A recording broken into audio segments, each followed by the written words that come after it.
கந்த சஷ்டி கொண்டாடுவது ஏன் தெரியுமா?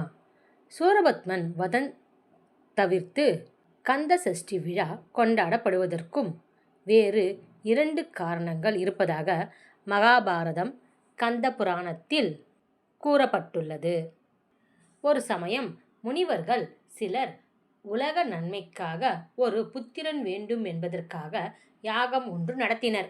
ஐப்பசி மாத அமாவாசையன்று யாகத்தை துவங்கி 6 நாட்கள் நடத்தினர். யாக குண்டத்தில் எழுந்த தீயில் இருந்து ஒவ்வொரு நாளும் ஒரு வித்து வீதமாக 6 வித்துக்கள் சேகரிக்கப்பட்டன. அந்த வித்துக்களை 6ஆம் நாளில் ஒன்றாக்கிட முருகப்பெருமான் அவதரித்தார். இவ்வாறு முருகன் அவதரித்த நாளே கந்த சஷ்டி என மகாபாரதம் சொல்கிறது. கந்த புராணத்தில் கச்சியப்ப சிவாச்சாரியார் தேவர்கள் அசுரர்களை எதிர்க்கும் வல்லமை பெறவும் அவரது அருள் வேண்டியும் ஐப்பசி மாத வளர்ப்பிறையில் இருந்து 6 நாட்கள் கும்பத்தில் முருகனை எழுந்தருளச் செய்து நோன்பு இருந்தனர். முருகனும் அவர்களுக்கு அருள் செய்தார். இதனை நினைவு கூறும் விதமாகவே இந்த ஐப்பசி அமாவாசையை அடுத்து கந்த சஷ்டி கொண்டாடப்படுகிறது.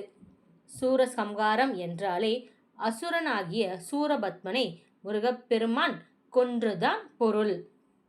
உண்மையில் சூரனையும் ஆட்கொண்டு பெருவாழ்வு தந்தருளுகிறார். எந்த தெய்வத்திற்கும் இல்லாத சிறப்புதான் இதுவாகும். அதனால்தான் வைதாரையும் வாழ வைப்பவன் முருகன் என்று போற்றி வழிபடுபவர். முருகஸ்தலங்களில் கந்தசஷ்டி விழா 6 நாட்களே நடக்கும்.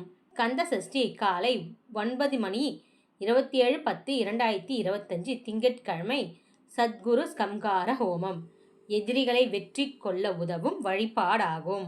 தெய்வயானை திருக்கல்யாணம் 28:10:2025 செவ்வாய்க்கிழமை சூரசம்ஹாரம் முடிந்த மறுநாள் 7வது நாள் முருகன் தெய்வயானை திருக்கல்யாணம் நடக்கிறது.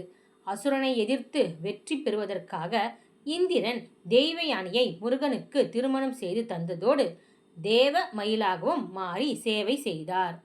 இவர்களது திருமணம் முதல் படை வீடான திருப்பரங்குன்றத்தில் நடந்தது.